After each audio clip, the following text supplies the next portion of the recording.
5 de mayo se celebra el Día Internacional de la Repostería y el día 20 de este propio mes el de las abejas. Hoy tendremos en el estudio a dos chefs de la culinaria en Cienfuegos con unos postres deliciosos que nos han traído como muestra para esta efeméride. Y también relacionaremos, por supuesto, la miel de abejas con la repostería cubana y mundial. Quédense con nosotros porque de seguro este programa va a ser muy, pero muy de su agrado. Ya vamos con nuestro video portada, la reseña que siempre abre las puertas a este contexto.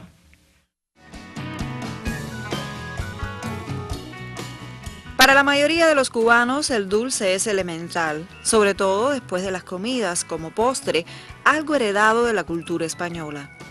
El origen de la repostería nuestra se pierde en el tiempo. Algunos cronistas aseguran que en 1528 llega a la isla Francisco de Soto, un repostero famoso de la corte española.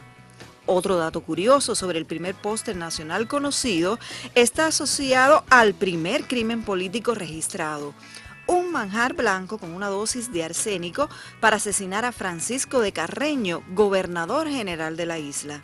En varias crónicas de viaje se aluden a los vendedores ambulantes de dulces que circulaban por las ciudades, donde se mencionan tazas de confituras, conservas de guayaba, mango, coco rallado con azúcar y deliciosos flanes con leche de coco.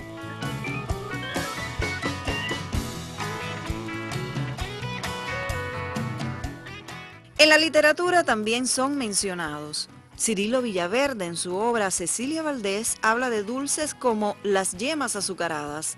Lezama Lima, por ejemplo, en su genial Paradiso, menciona las deliciosas natillas, el flan y el pudín. En resumen, la repostería cubana es herencia de esa rica tradición cultural de la isla. Incorpora elementos de otras latitudes, aportándole ingredientes nuestros, dando como resultado un catálogo inmenso donde sobresalen, además de las mencionadas anteriormente, las jaleas, los majaretes, las mermeladas, las compotas y los dulces en almíbar.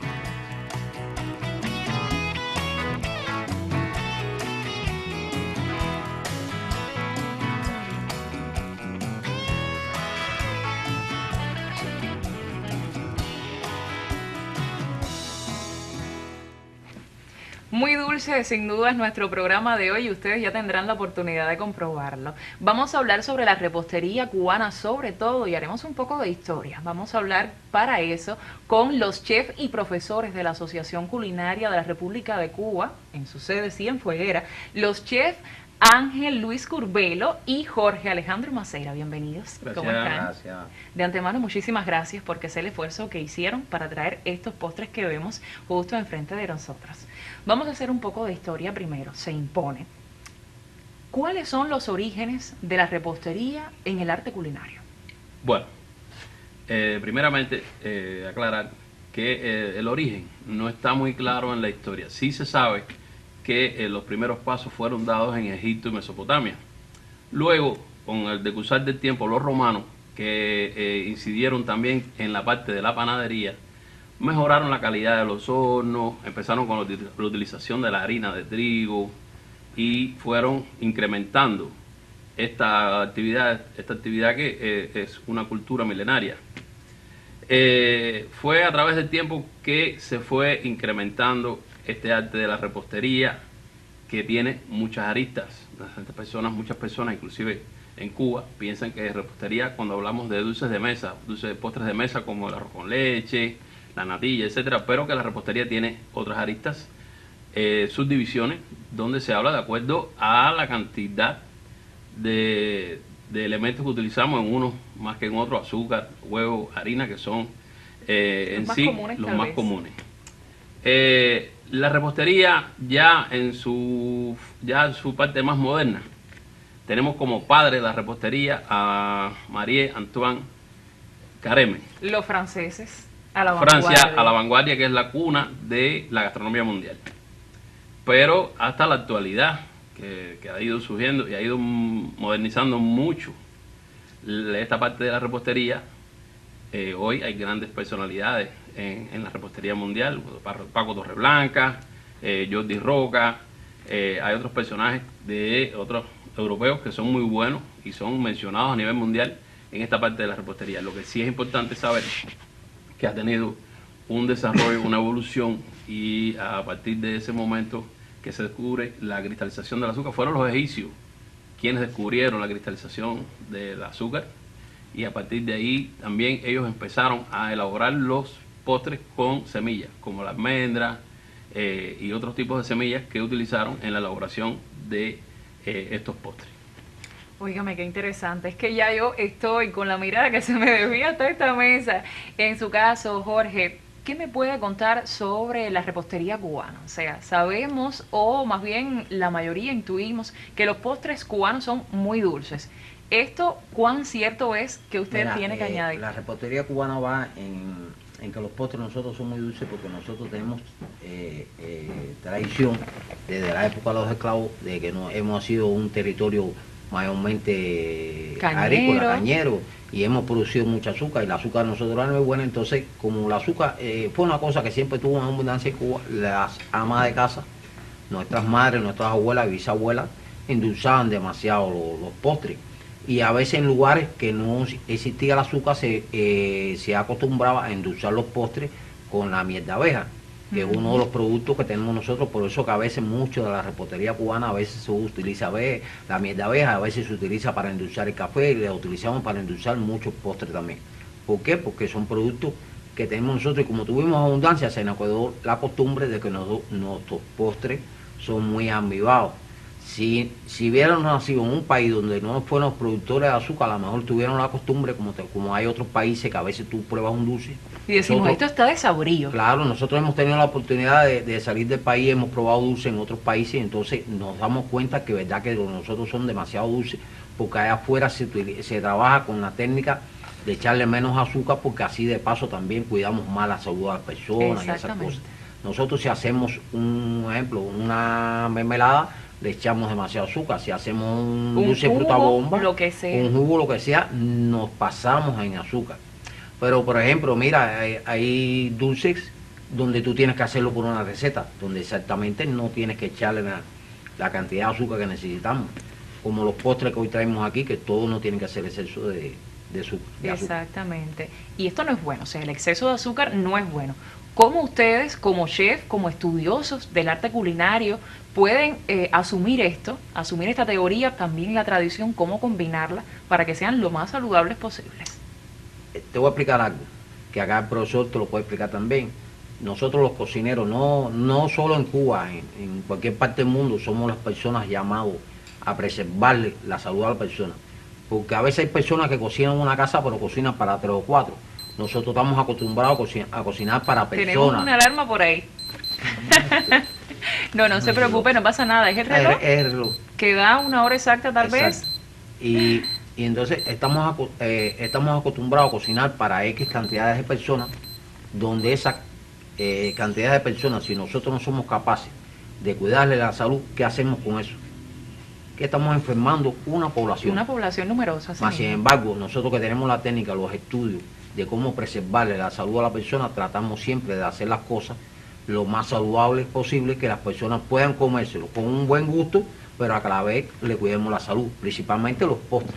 Sobre todo eso, los postres que, como ya decíamos, los cubanos solemos subirle puntico de azúcar, eso siempre me dice mi esposo. Vamos a una pausa ahora en nuestro programa con la sección detalles. Las abejas y otros polinizadores como las mariposas y los colibríes están cada vez más amenazados por la actividad humana. La polinización es un proceso fundamental para la supervivencia, pues según numerosas investigaciones, el 90% de las plantas con flores dependen de ella para su reproducción. Para sensibilizar a la comunidad internacional sobre el tema, las Naciones Unidas declararon el 20 de mayo como Día Mundial de las Abejas. Por la importancia de ellas, es crucial evitar su declive y detener la pérdida de la biodiversidad.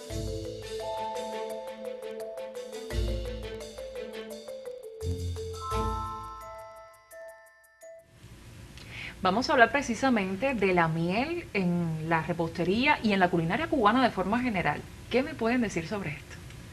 Bueno, primeramente, la miel es un producto natural con una cantidad de propiedades inmensas, sobre todo medicinales.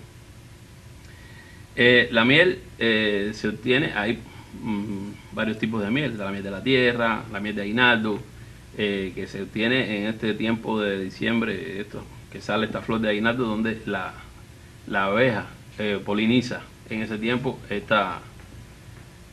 este tipo de flor. Ahora, como hablaba el profesor, importante saber que no es solamente que el alto contenido de azúcar que tienen nuestros postres lo da en la medida de la cantidad de sacarosa que tiene nuestro azúcar. Recuerde que las azúcares en otros países generalmente son hechas de otros productos, de remolacha, etcétera, y no tiene el mismo nivel de dulce. La miel de abeja es importante a la hora de trabajar con ella porque la dosificación no es igual. Recuerde que la dulcería y la panadería son productos que se elaboran con una norma muy estricta. No por echarle un poco más de grasa, o un poco más de huevo, un poco más de harina, el postre no va a quedar con la calidad. Eso pasa en la cocina. Usted puede, en mayor o menor tendencia, agregarle un poco más de sal, quizás un poco más de vino. Pero en el caso de los dulces y en el caso de la panadería, siempre tenemos que dosificar nuestras elaboraciones porque no nos da la posibilidad de mejorar la calidad agregando un poco más de producto o echándole menos producto. Siempre tiene que quedar exacto porque estas normas están elaboradas para eso. La miel, como decía, es un producto que es imperecedero, que no se echa a perder, es una cosa que es natural. Y mucho más saludable. Pero hay que tener mucho cuidado porque al paladar, cuando la diferente. probamos, es muy dulce, pero cuando la agregamos en un producto de esto, no tiende a endulzar tanto. La harina de trigo, por ejemplo, es un producto que en la medida de la cantidad o no de proteína que tiene la harina, puede que en determinado momento nos baje la cantidad de azúcar que contiene la miel de abeja. Por eso es muy importante. Hay dulces que contienen miel de abeja, por ejemplo el queque. El queque lleva azúcar invertida y lleva miel de abeja, que lo hace más suave. Podemos agregarle, por ejemplo, un panqueque, un batido de panqueque, un batido de grasa. Podemos agregarle un poco de miel. No está en la norma, pero bueno, sí se le puede agregar. Y así podemos utilizarlo. Hay panes que se han hecho agregándole un poco de miel para sustituir el azúcar.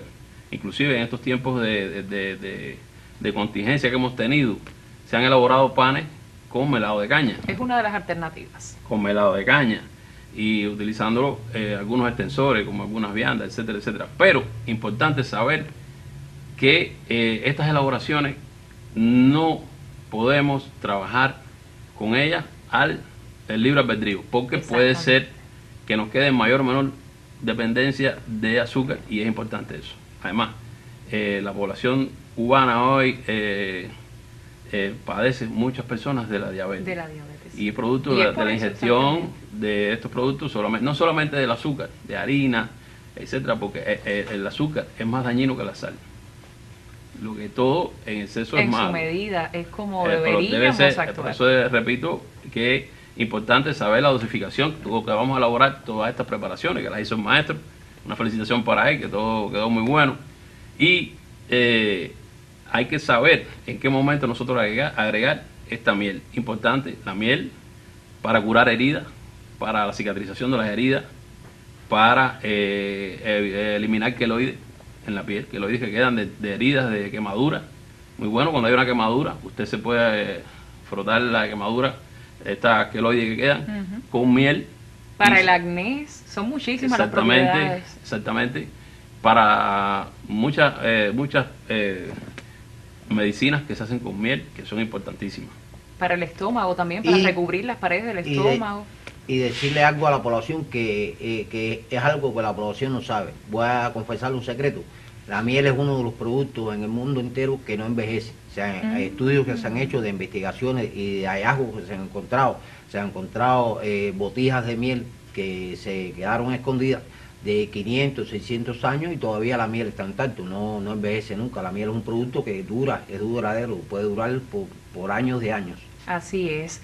Bueno, continuemos hablando sobre la miel. Usted, una duda personal que me surge y estoy segura de que muchos televidentes también la tienen. Como alternativa al azúcar, a la de caña, ¿cuál podría ser la dosis efectiva a una cucharadita de postre, por ejemplo, de azúcar? ¿Cuánto de miel usar para no excedernos ni quedarnos cortos? Habría que hacer un estudio, ya les digo, todo esto a la hora de trabajar con ellos. Mira, nosotros en la Asociación Culinaria, en una ocasión, recibimos huevo en polvo. Este huevo en polvo que entró al país y que casi todas las instituciones recibieron, para comedores obreros, etcétera, etcétera. Y nosotros como asociación, el presidente nos dio la tarea de hacer un estudio sobre algunos postres que nosotros ofertábamos en la carta, sobre el flan, el caramelo, etcétera, etcétera, con ese producto. Con el huevo en polvo. Hicimos las normas técnicas. Ahora, no te puedo responder de momento qué cantidad, qué dosificación pudimos utilizar, pero quizás en otro momento podemos hacer. Yo creo que ir probando como hacemos todos los cocineros, ir probando. Es importante eso. Es una buena técnica, probar sobre todo. Hay algo sobre esto. Mira, a veces hay personas que creen que una receta se hace con el lápiz en la mano, y ninguna receta en el mundo se hace con el lápiz en la mano. El lápiz se utiliza después que usted probó todos los productos y fue anotando la cantidad que le echaban, si le quedó perfecto, entonces que usted lleva a hacer una receta. Porque si por casualidad de la vida tú te pones a hacer una receta y apuntando todo a mente en un papel, pero si no lo llevas al fuego o no lo llevas al horno y no sabes cómo te queda, no puedes decir que la receta está buena. Por eso es que se hacen estudios, por eso es que los grandes chefs en el mundo siempre tienen un laboratorio donde ellos practican sus platos y entonces después que los platos le quedan bien, entonces que lo comercializan. Mientras no lo hacen, porque si no estás embarcado. Yo te puedo hacer 100 recetas aquí ahora a mano, pero si yo no lo llevo al fuego no puedo decirte que está bien. Importante la aclaración. No es como escribir una canción. Exactamente. Imagino que no. Todavía me falta mucho para llegar a la categoría de ustedes, pero imagino que no. Vamos a seguir hablando de cocina en nuestro programa, pero al regreso de nuestra sección de actualidad. La Oficina del Conservador de la Ciudad de Cienfuegos este año se va a realizar el 6º concurso de fotografía lente patrimonial. Es un concurso que se hace todos los años por esta fecha para celebrar el aniversario de la declaratoria del Centro Histórico Urbano de Cienfuegos, Patrimonio Cultural de la Humanidad. Este año tiene una significación porque se cumplen 20 años de esa declaratoria. Es un concurso que se hace en 2 categorías.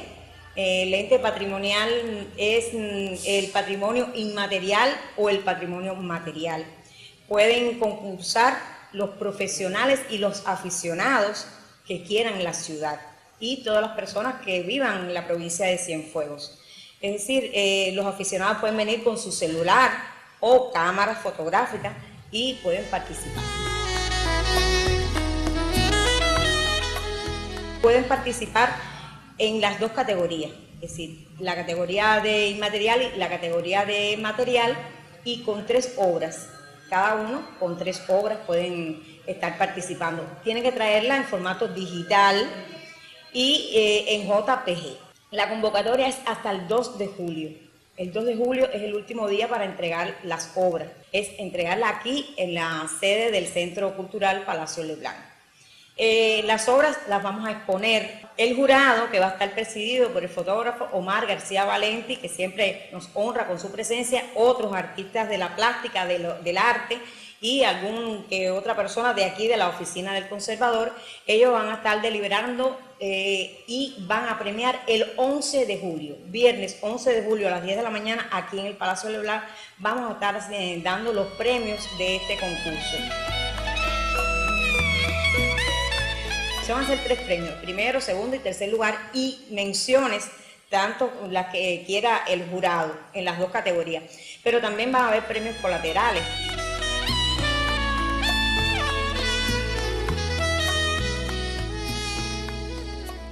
Ángel Luis Curbelo y Jorge Alejandro Maceira, chef y profesores de la Asociación Culinaria de la República de Cuba en Cienfuegos, continúan con nosotros ya casi en los minutos finales del programa para seguir hablando de repostería y de culinaria en nuestro país.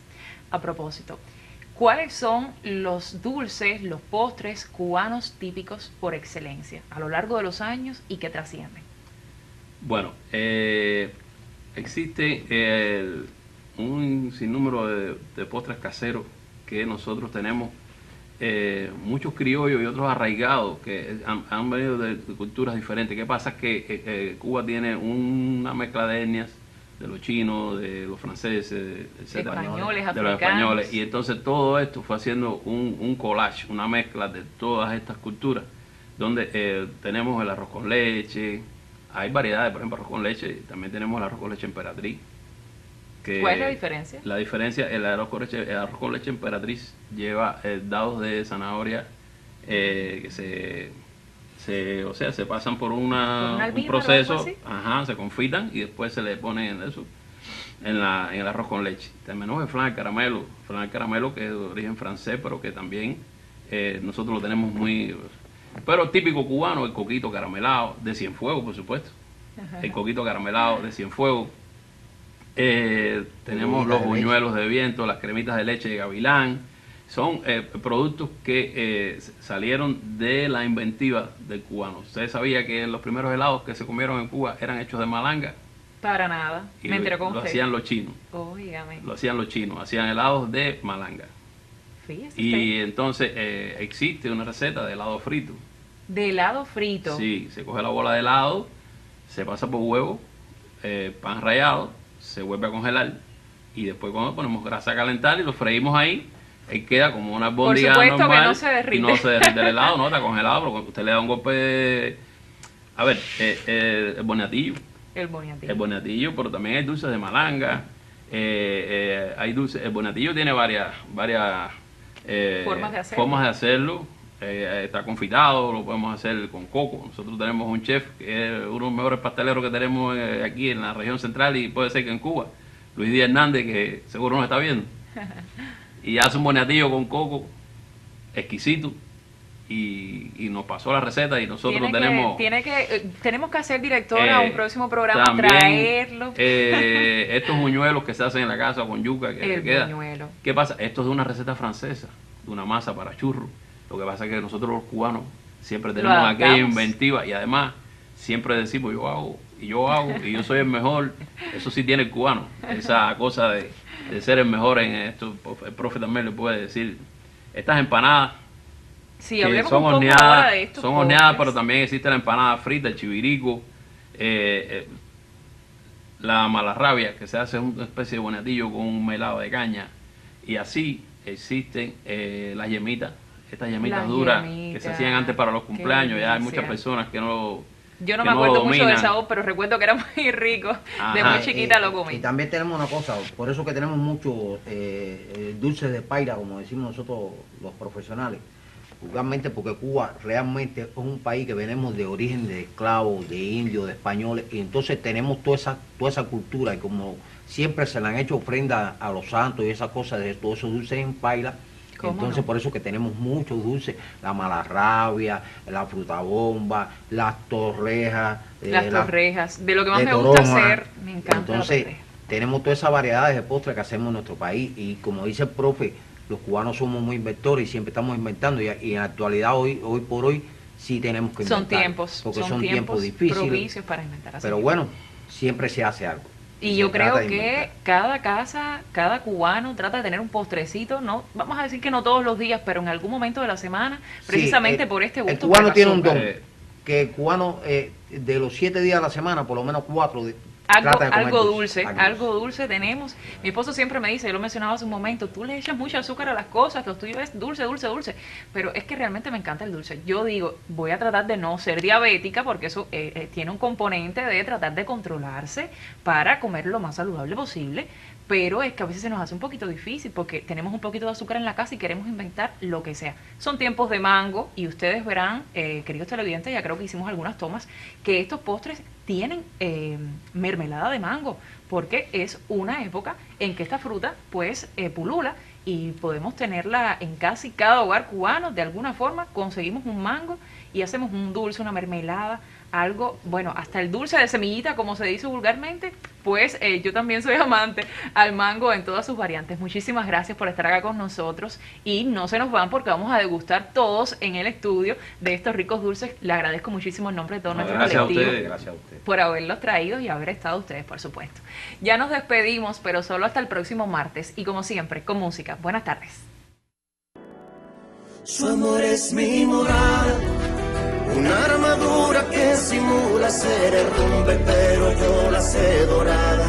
Su amor es mi moral, la predicción más eficiente cuando advierte el madrigal o puñalada. Su amor es mi moral, La libertad que solamente va completa si a su libertad atada, no posa de incondicional petrificada, diseña pasos son después de pisoteada, sobre el abismo no promete ser las alas, si caigo cae la cosa no es tan complicada, su amor es mi morada.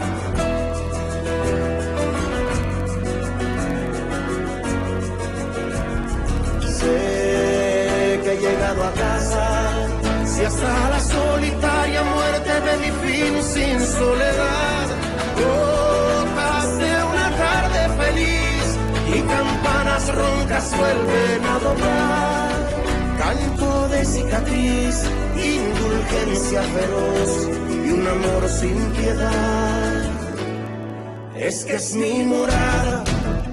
La certeza que represa la nobleza frente a la idiotez malvada, su amor es mi moral.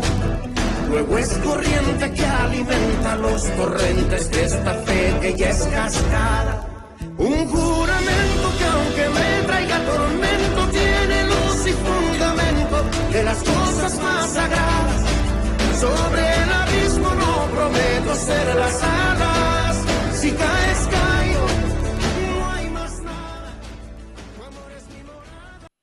El mosquito del género Aedes puede llegar a nuestros hogares siempre que las condiciones lo favorezcan.